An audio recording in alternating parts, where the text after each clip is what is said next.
Alrighty, everybody. In case you don't know me, my name is Trevor Power. I'm the art gallery curator here at MCC. Thank you all for joining us today for our visiting artist talk with Ari Norris, whose work is currently up in Art Space 144, the gallery across from the gym. I'd like to thank the MCC Art and Design Department and Joe Sullivan, our Dean of Arts and Humanities, for their support in organizing this event today. I'd also like to thank Justin Schmitz and the Audio Video New Media class for setting up our Zoom recording for us, both for the recording of the video and for people watching remotely. I first met Ari a little over 2 years ago when he had a piece that was included in a group show here at MCC, the selections from the Irie collection. And I'm thrilled to have Ari back, both showing and speaking with us today. I'm just going to read a short bio about him and then we'll get started. Ari Norris is an artist from West Michigan who specializes in sculpture. Using various materials and techniques, Ari creates works that duplicate real-world objects, exploring the line between the ordinary and the extraordinary. He earned an MA from Northern Illinois University in 2021 and has showcased his work in solo exhibitions in Chicago, including at David Salkin Creative, The Plan. Ari has also participated in group shows at galleries like Left Field Gallery in California and Sawhorse and Baby Blue Gallery in Chicago, along with exhibitions in several other states and internationally in South Korea. His work has been featured in reviews and art publications, including Chicago Spleen and Chicago Gallery News. Please welcome me in joining Ari Norris on stage.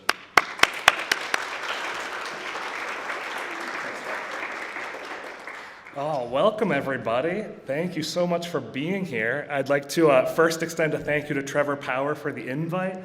I'm so glad to be here, and it's such a pleasure to see so many familiar faces in the audience.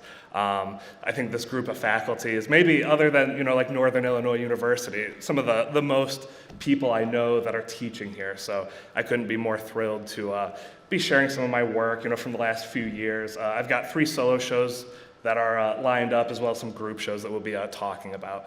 So, I've got maybe an anecdote to get started with that I wouldn't share otherwise, but I transferred to Northern Illinois University to finish undergrad in 2016, and from 2014, after high school to 2016, I was at hometown community college, West Michigan, and that was Muskegon Community College. So you can guess the abbreviation is also MCC. So when I land at NIU, I'm meeting all these people on the introduction day that are like, I just transferred from MCC, and we're immediate friends, right? Because we both think we were at McHenry County College together. So I have had, maybe the last 8 or 9 years being very familiar with this place. And, it took to the end of that first week to all of us put our, ideas together and realize we did not go here together. But, I think in the Midwest that makes us like educational cousins or something, right? Sharing the same abbreviation.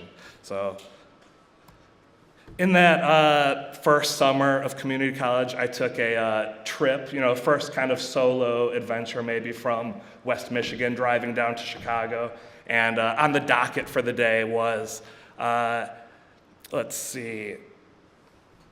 Charles Ray. This was just by chance, just double checking that we're working well up here. So walking into the Art Institute for maybe the 2nd or 3rd time, other than like a school field trip, and this was the solo show that was on view. And, looking back 10 years, this was 2015, looking back 10 years, now realizing with that lens of time that, maybe this was a lot more impactful than I had taken for, at that moment, as I'm, in the same place that many of you are, in that 1st or 2nd year of community college maybe, getting out and seeing art in, art museums and galleries and things. So these spaces, these pieces of Charles Ray, who I didn't know before that, occupied, just grand spaces in the Art Institute.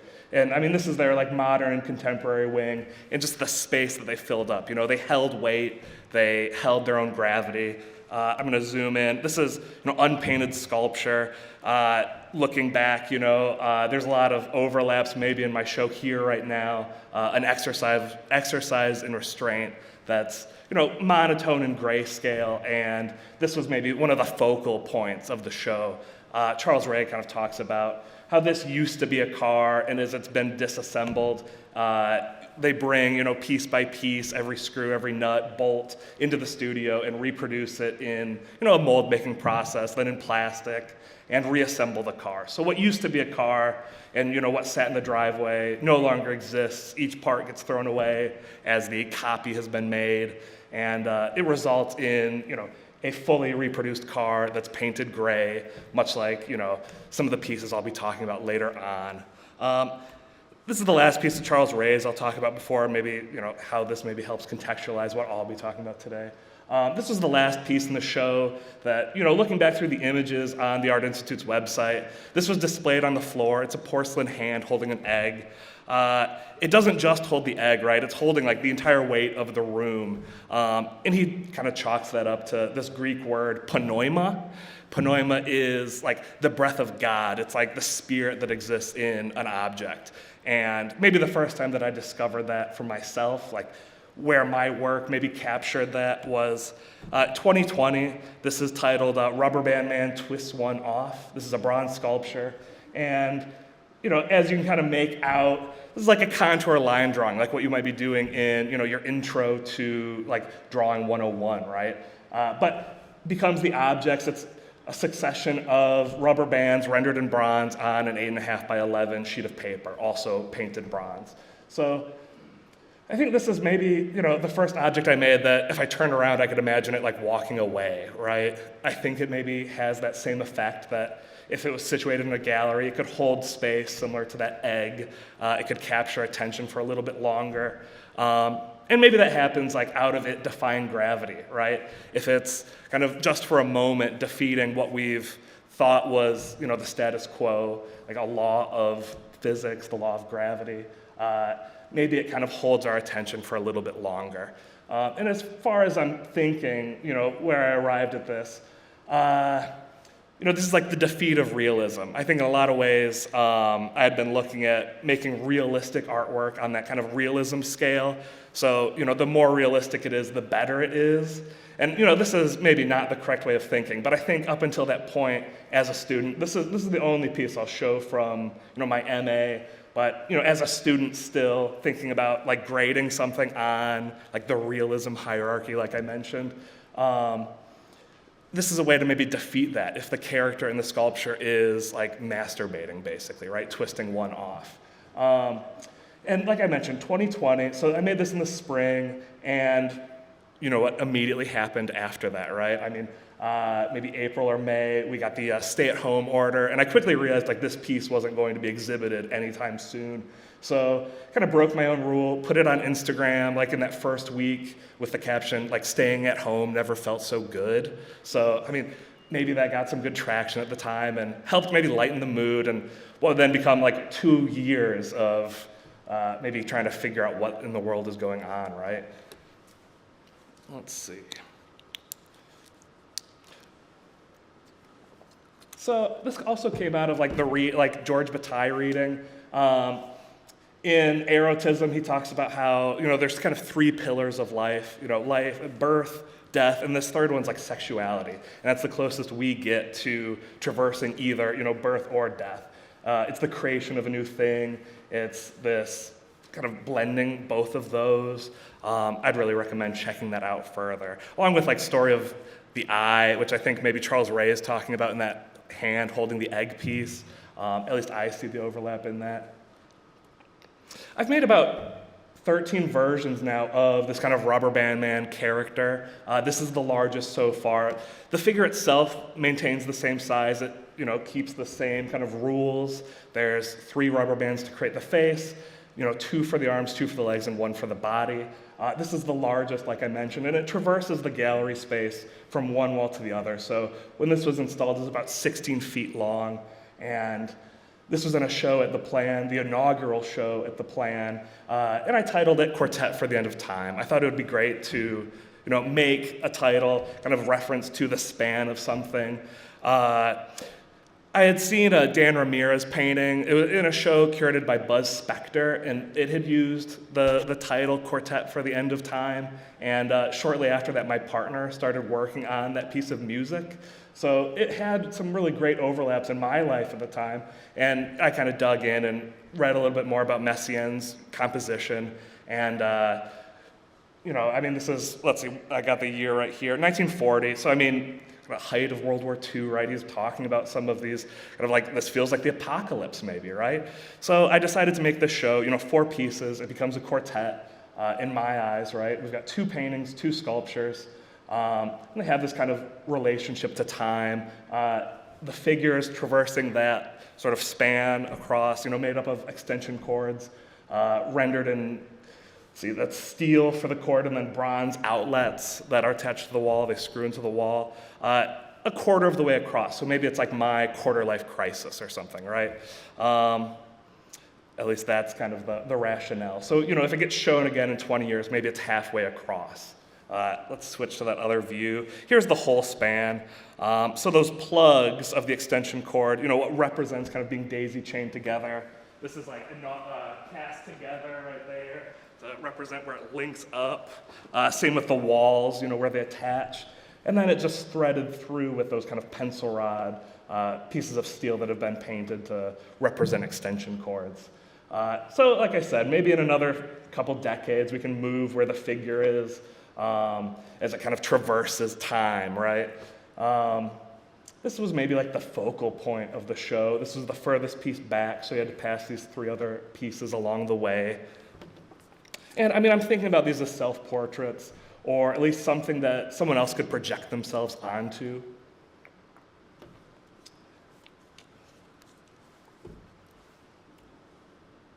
There's a nice up-close view of it. So that kind of staff that he's holding is just painted the same color as the rubber bands. I thought that might be the easiest way, like if it becomes an extension of the body of the character, right? Or maybe caricature. And then having a lot of fun with maybe those expressions that are happening. I don't know what that is, if he's maybe worried about falling over the edge, So here's another view. In that first view, you can see the smaller version of the painting, and then this kind of larger version in the background. And then this figure that represents pink erasers on a kind of like 16-inch sanding disc, basically, that's made out of wood. So painted wood for the erasers, and then I guess MDF for that lower half that's maybe that like steel disc, right? The connection for this, is we're thinking about lifespans. Like I mentioned, growing up in Muskegon, we were always kind of 10 minutes away from Lake Michigan. So ditching school or whatever it might be, ditching high school, I don't know. You'd see a lot of other people your age at the beach sun tanning, right? And then there's this huge gap, and then you're seeing 80 or 90-year-olds also sun tanning. So I think for me, this is both kind of the beginning and maybe the end, similar to that rubber band man crossing space, right? No one that was like supposed to be working during that time would ever be like spending their days sun tanning, right? So I think that's just kind of my, like how to conceptualize maybe how this has a relationship to like a lifespan, right? We see this in Florida, right? Like Florida's the biggest state with like retirees. So what are they doing but spending their time by like becoming lobsters? And my favorite part's maybe that butt of the character that's made out of the erasers. That's certainly what got maybe like the most attention at the show, was just like, maybe that's where the joke kind of lies.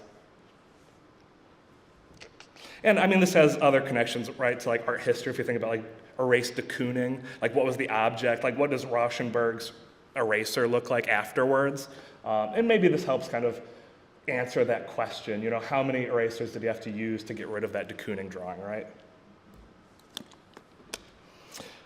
This is the larger painting that I mentioned, and then, to kind of help see it in space, we've got that sculpture. That sculpture was titled, let me back up real quick, Sunbather on Sandpaper.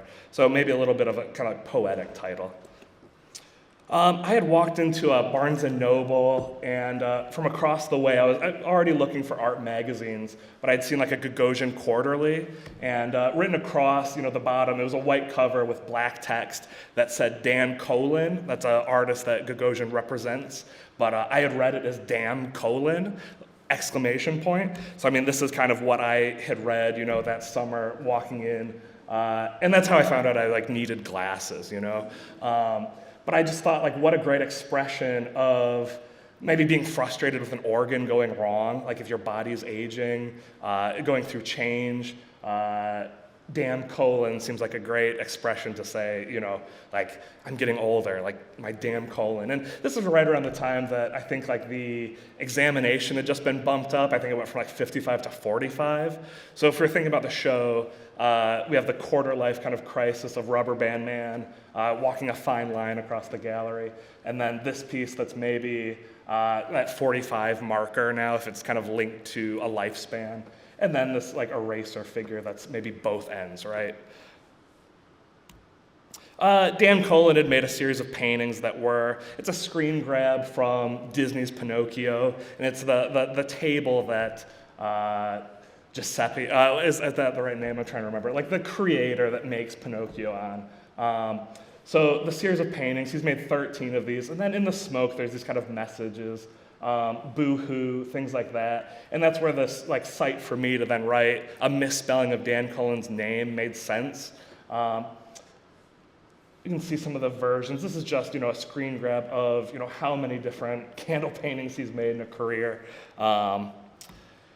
There's a nice view of the study. You can see details a little bit more lacking, right? And then we blow it up to that larger size. This is about 10 by 12, and that larger version is 40 by 42.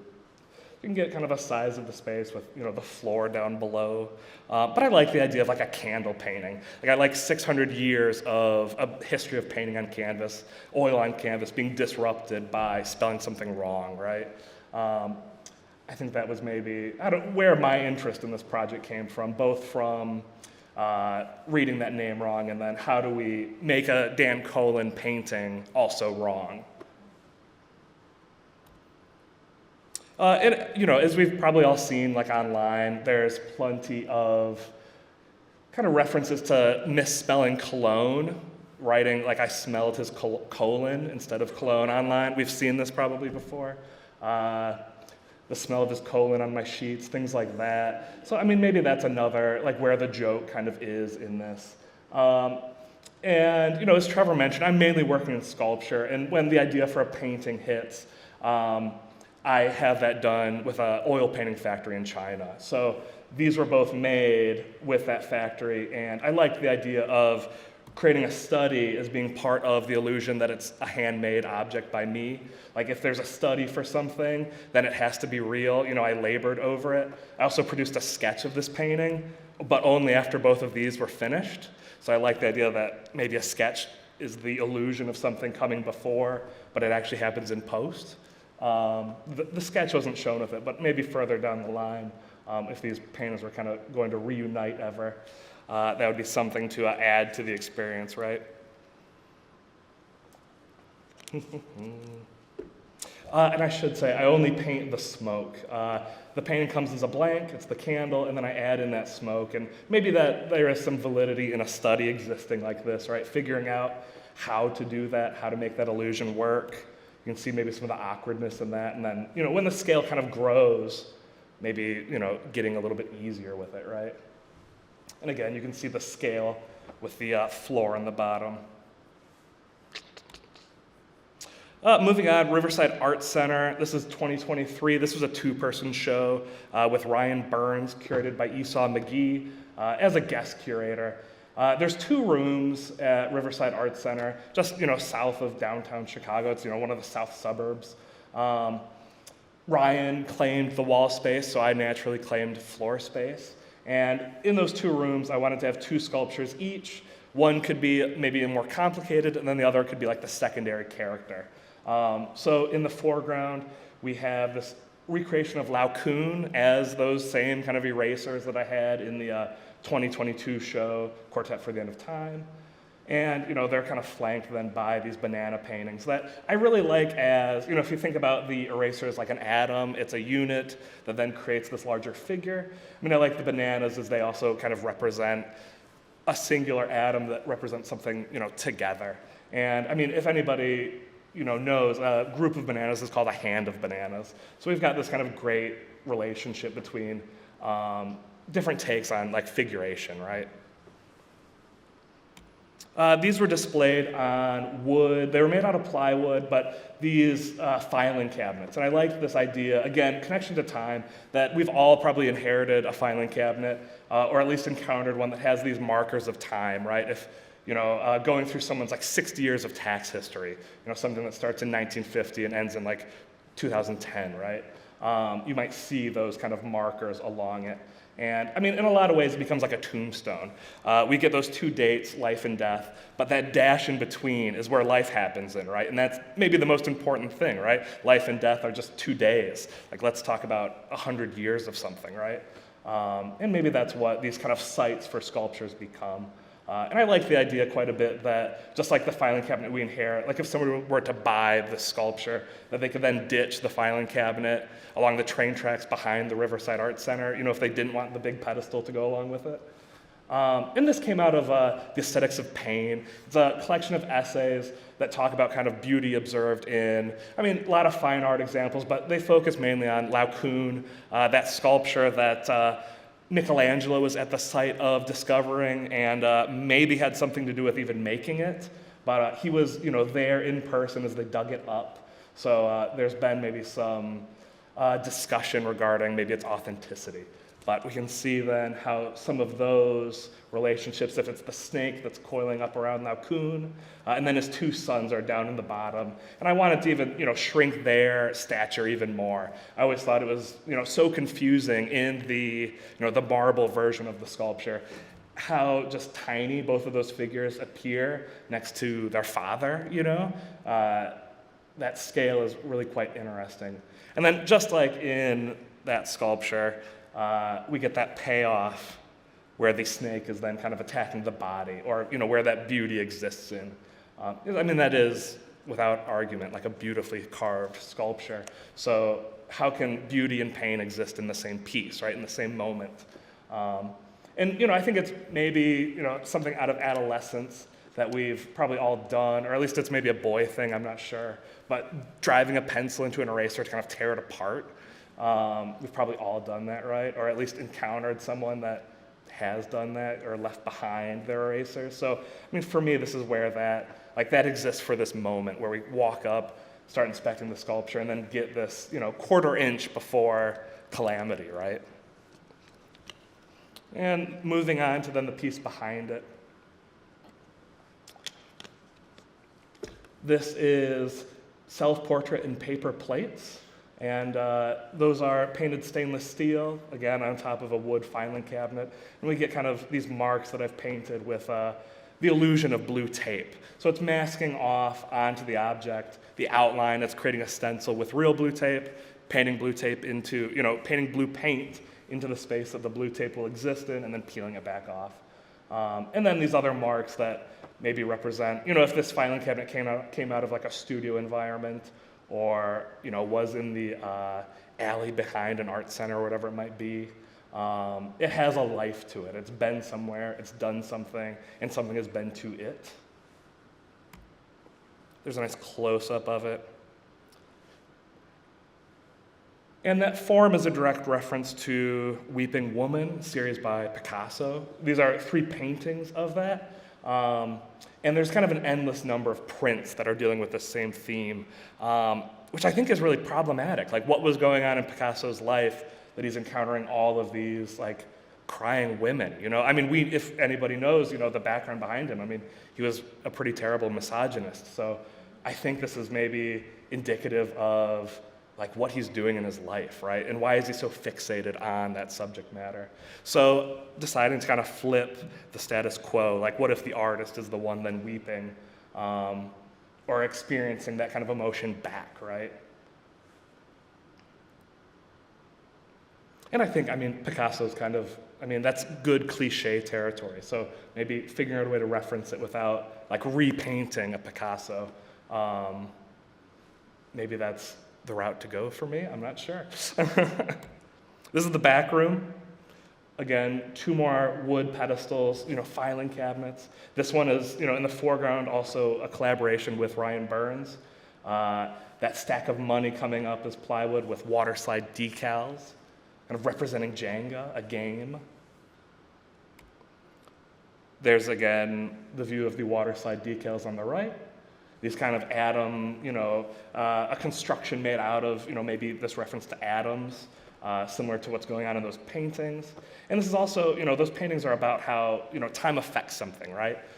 If you're looking at the same still life and it has natural elements, from week to week, it's going to change over time. And I think, playing with money might be doing that also. But this was a way to, put yourself in the shoes of someone that has the available money to play with, right? Like, let's make a sculpture out of the thing that we're after, maybe, right?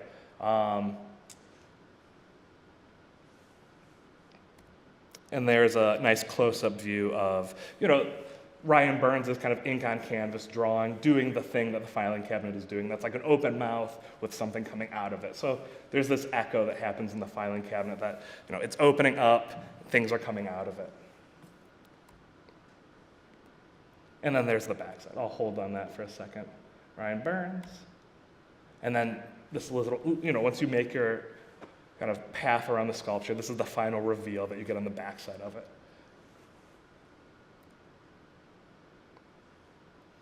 This is the last of those 4 filing cabinets.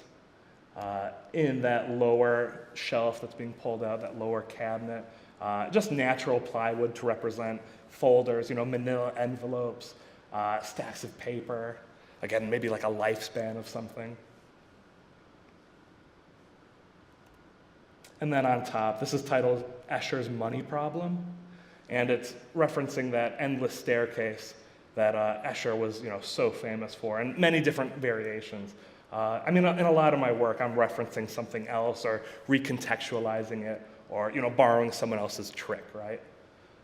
So this only exists at the angle that this photo is taken at. If you look at it in any other way, the illusion is broken. So as you make your way around, there's a green screen green painted on the other side of this to create this kind of effect of non-existence, right?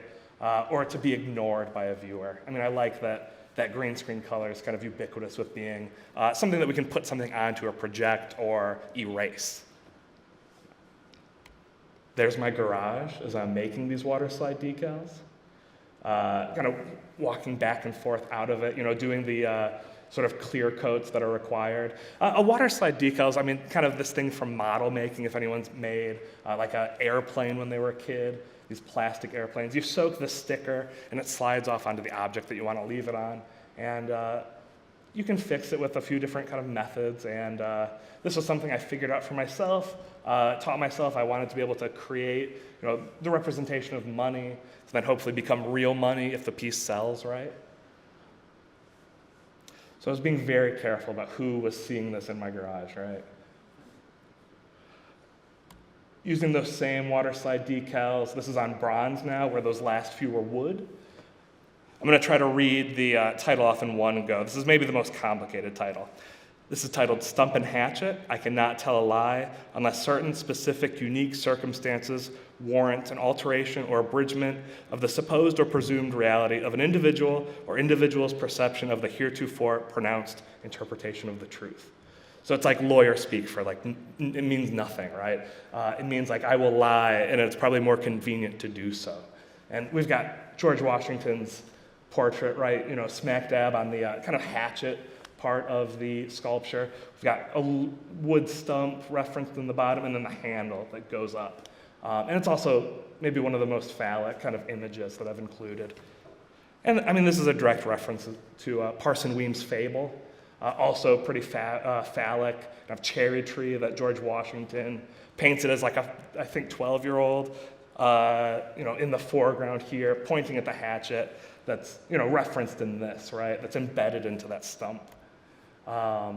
In Parson Weems' fable, that was the first, like, Parson Weems wrote the first biography on George Washington and created the story of George Washington chopping down the cherry tree. That didn't actually happen. It was just a way to express his commitment to honesty, which, if we know anything about politicians, that's, couldn't be further from the truth. So from the first president maybe to the last, right? And then the last note, in Grant Wood's painting, the truth, exists behind the father and son here and behind Parson Weems. They were slave owners, so he included that in the background, like what's actually happening behind the scenes, right? And that piece was shown at Los Osos in California. This gallery's Left Field. Ryan Travis Christian curated the show, and there's a lot of references to either tools or this kind of observance of something sinister. I was thinking about Taylor Prendergast's painting as maybe like the character from Donnie Darko, right? And then we've got these great crowbars on the other side, Janine Iverson's painting that flanks the other side of that pedestal. Shovels and swords, and some functional, references to functional objects. This piece in the middle is the first piece in the slideshow that's in the gallery right now. That's cast bronze in the middle, entitled Matte, Greek meander, and then Matte, the second Matte, it's M-A-T-T-E, followed by M-A-T, like a mat. And I made that George Washington piece, that bronze, couple slides back, because I knew Madeline Laplace's painting would be in it, so we'd have this great relationship to something attacking a tree. Another view of Matte and the close-up. And anyone that's maybe taken like the art history class, right? Greek meander is an infinity symbol that goes, way back to ancient Greece and pops up all throughout buildings. It's in art. It's, a design staple. Reference to a river, or it's meandering through a valley maybe, and is similar to, what is this? The snake that's kind of eating itself, right? It's this continuation of life.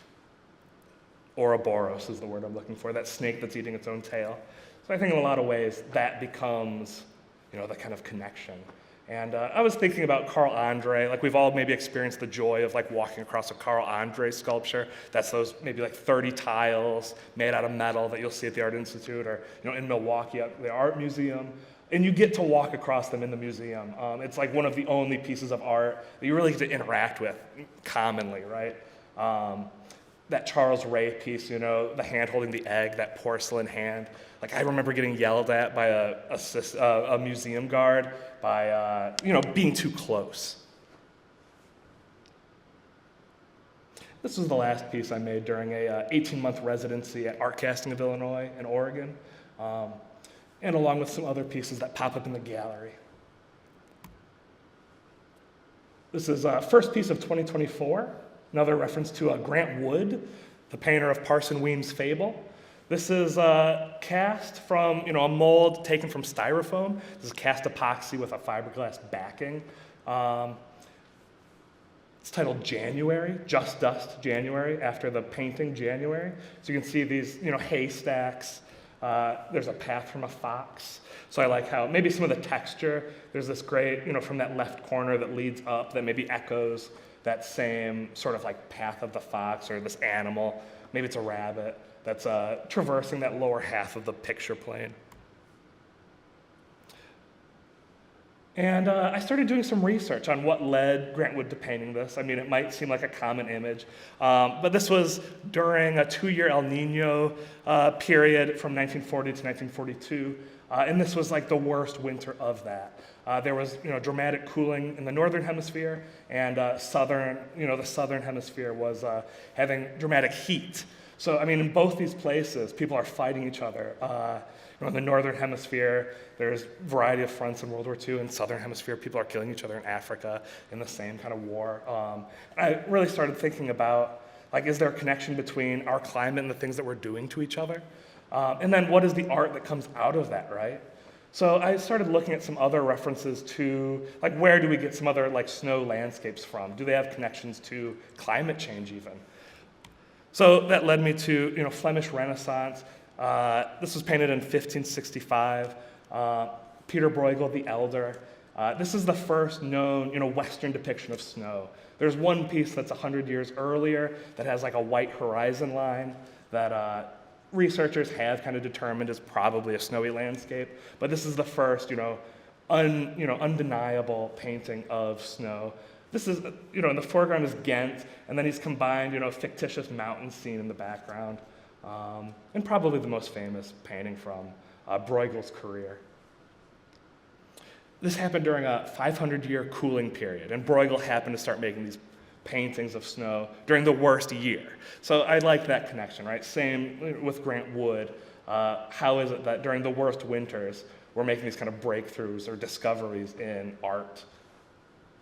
So I found four in total and started making similar styrofoam. I'll call them paintings. They're wall sculptures. They come off the wall 3/4 of an inch, so they have this illusion of floating. I think we can kind of make that out with this shadow that's cast under it. But these are, impressions that are made into the styrofoam before the mold is made. We can see that broken edge up top. And, I paint grayscale onto it. And then like a printmaker, maybe wipe the whole painting back off. And then what's left behind is, the oil paint that's left in those recesses of the styrofoam. This is 12 inches by 18. This is Winter Landscape. Adoration of the Magi. And these are just after the Bruegel titles, but different snowscapes, city. This is the riverfront that's, in that right-hand corner, along with, hay that pops up again, like in Grant Wood's painting, that kind of started this path for me in the first place. I think this shadow is maybe the best kind of depiction of that float. A review of the show wrote that, if you were to sneeze in the gallery, they would fall off the wall. They had this kind of illusion of being stuck in space, maybe. Or, maybe the painting would fall off if the dust were to kind of blow away. So these were shown at David Salkin Creative just under a year ago. It would have been April 2024 to July. So all four of those pieces from the series Just Dust. And they flank then a large sculpture that's, again, kind of a return to maybe the filing cabinet. I approached this piece maybe from a scientific perspective almost. I'd made a maquette that's in the foreground here on the desk, and I took maybe 15 videos, 20 videos in slow motion, and determined where a stack like this would fall into like free fall, right? What's the point of no return? And it's about like 14 or 15 degrees. So that was done with the maquette, just with the phone, videotaping, playing it back. And that, this kind of title comes from, the title of this is, and this is the moment. That comes from maybe an engineering perspective. The moment is where, torque is applied on something and then where it fails. So if we were to push a stack over, the moment is down at the base where it's kind of tipping off the platform. And these, again, are made out of wood, have these allusions to painter's tape, labels. There's some erasers that pop up. And then maybe my favorite is the blue tape that's descending down the side of it up top. And it's this moment of critical change. There's the maquette up close. And that larger version has a steel beam that supports it, that runs up through the interior. And I'm to an exercise in restraint now. So we've got 5 pieces total, and then there's a 6th piece that's kind of hiding a little bit higher up out of this image. Again, matte is in the bottommost section of this, furthest away from me. Above that is also titled Matte, but there's one additional T as a reference to Matt Irie. That's 5 castings of his painting Teen Coverage that have made the kind of transition from a sculpture to then become made the transition from a painting to then become a sculpture. In the middle is Golden Ratio. Let's see. Cheese and Crackers, Golden Ratio. This was also produced at the foundry that I mentioned I had an 18-month residency at. This is cheese and crackers. The largest section is brie, Gruyere, Manchego. We get kind of further down into cheddar, and then there's one last one. If you want to check this out in the gallery after this, smaller than the size of like a fingernail or something, right? And again, this is a Greek reference. It's a design principle. The Greeks used it to produce the most kind of correct or aesthetically pleasing version of a rectangle. So this kind of link between this Greek meander that's happening on the rug to then what happens on the wall in the sculpture. And this is an edition of 3. There's 1 artist proof, so a lot of times I'll work in multiples. That's how we can afford the mold making process, right? Or turning something into bronze. Several editions. I mean, any printmaker knows that, right? That's also called, the divine ratio. So I like this connection that, like, why can't the food we eat or, the charcuterie that we consume be kind of rooted in, like, a design principle, right? This was an edition of 10. It's titled Simple Wink. This is cast resin and then finished with a, like, aluminum spray paint. I like that this could be a gesture across a room, maybe like a flirtation to someone or someone that's like returning the kind of wink or the inside joke, one another bouncing back and forth. And that, it's maybe met with another view. Like if the viewer is kind of meeting the wink as they walk into a gallery space, they're kind of completing the moment, right? And that, I should keep it on that. This follows that same kind of principle of 4 units as, further back, this weeping artist as paper plates, 2 eyes as these kind of circles, a nose made out of the same unit, and then a mouth that it balances on, at least for the sculpture. These are, wall displayed. This is titled Unfortunate Coordinate, and then in parentheses, RIP or RIP. Like if you were using a table saw to cut a piece of material lengthwise, that's a RIP cut. So we've got the blade kind of exposed through the material here. And then this is from the same mold that I produced those Just Dust, the 4 styrofoam paintings.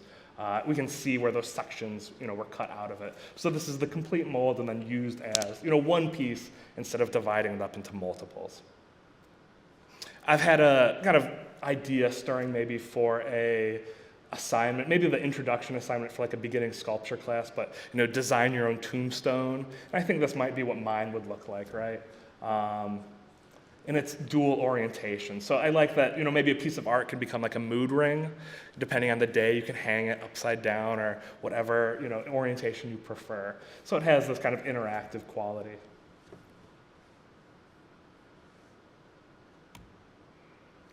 And it's all for, this 1/2-inch hole that passes through, the horizontal cut, the vertical cut, and then the saw blade. It's all this kind of, like I mentioned, unfortunate coordinate. So if this were a map of, where someone's final resting place might be, this would be the location, right? So, final piece in the show, titled Matt, as I mentioned. This was maybe a kind of response back to teaching a drawing course for the first time. Last year at Rockford University, I have no business teaching drawing. I don't have a degree in drawing, but I took this class to maybe experience teaching, a new class or get my foot in the door as being like an adjunct, right? And on the first day, we're making those value scales from, the white of the paper to the darkest black that you can go with your graphite pencil. And, at the same time had this Mad Irie painting at home and realized like I could separate this out and a painting could become a sculpture if it's a multiple, right? If it makes that transition. So it's the separations of this grayscale Mad Irie painting that then becomes, the value chart of the painting.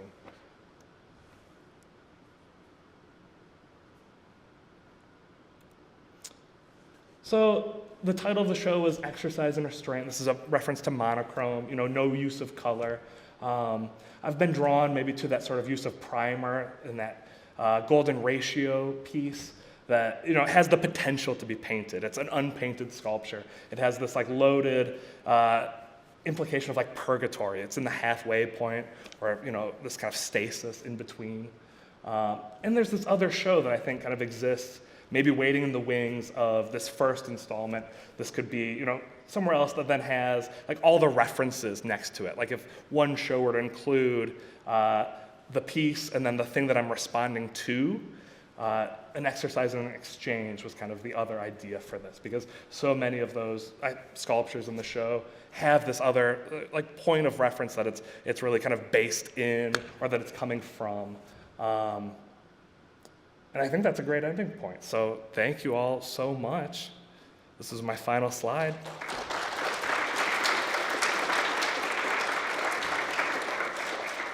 And I'm happy to take any questions. Yeah, there's some time for questions. If people raise their hands, I'll bring a microphone over to you so you can ask it so everybody can hear. Anybody have any questions? Maybe shy? I can also back up to any slide if you have any specifics on anything. I see a hand up.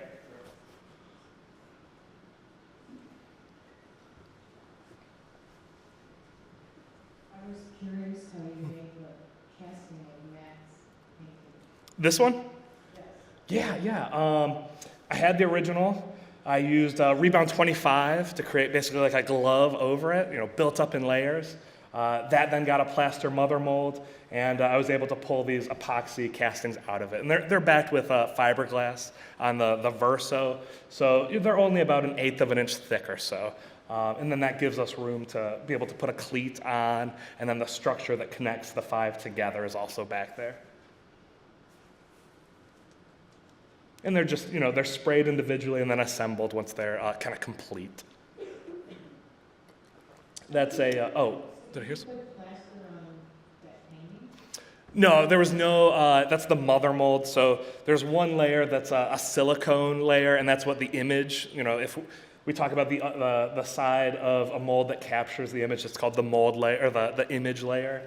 So that's peeled off. Like if we were going to make a ice cube, I made the ice cube tray off of the ice cube that's Matt Irie's painting. So that was pulled off. Plaster goes on the opposite side to support that mold so it doesn't flop around, right? It's a rigid support on the back side.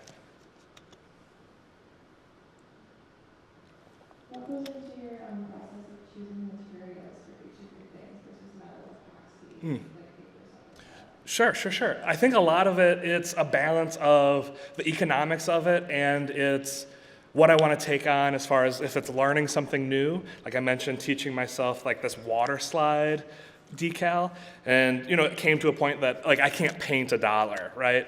I remember being maybe like 6 or 7 and giving $1 to a waitress at a restaurant. Like my parents let me draw $1, and this waitress took it, and I remember that feeling of like I did a good enough job that she thought it was real, right? She was just being nice to a kid. But like I've come to the point to realize like I can't do all of this myself. So if it's employing a foundry or if it's employing an oil painting factory, it's the balance of like what can I do myself, what can I figure out on my own, or what have I learned already through school or experiences, and then it's just guided by what the project is. I don't know if making a bronze version of this was the route to go, so the more economical version is then like the plastic.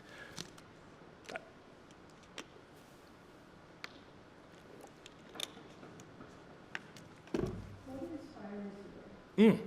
I think art history. Like if that's my one-word answer, I think, or 2 words, it's maybe that interest altogether, or history as a whole, in figuring out like where are we coming from and then where are we going, right? That's maybe the reference point for probably everything that I make. As we've seen, I've had some other references up there that I'd like to talk about, and I think those are maybe like the jumping off points that then I make my own, right?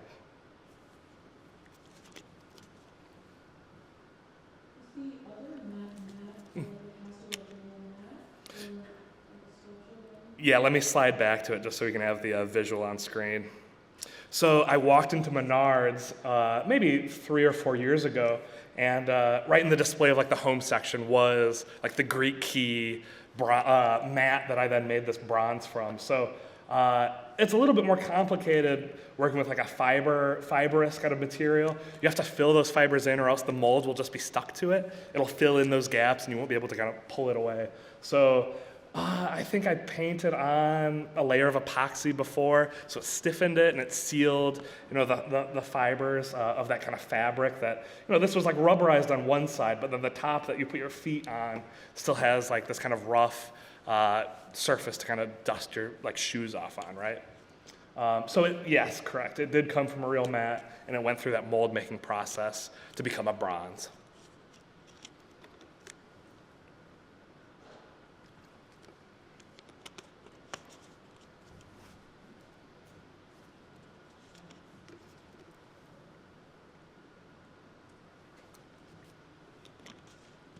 So a lot of your works have this inherent humor and whimsy to them. And I know that myself and a lot of other young artists feel like we have to be creating profound and serious things for them to count. So I'm curious if this humor is something that's kind of natural for you, or if it's something you've kind of grown into. Sure. That's a great question. I think it can be both, right? I think someone that isn't looking for the humor can walk in and see this as a similarity to Carl Andre, who's making those, in minimalism, as a movement, in a very serious, kind of even somber tone, right? So I think, it's traversing both, if you can, find the middle ground, because as I've definitely learned, not everyone appreciates when humor is injected into something, or when it only relies on that humor. So if you can find a balance, I think that's where, at least for me, that's where I have found good footing, right? Not to be a good joke with the mat, but I think a good kind of reference point is to use both.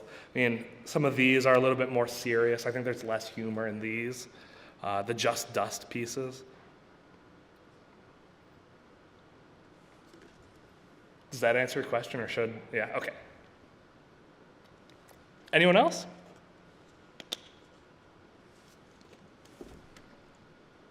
All right, well, I think then we can end the talk. We will have a reception at Art Space 144. You guys can go to, continue talking to Ari, take a look at the works in person. I hope you all come over there. It's a smaller gallery space, and I have to have some people outside if you all come over.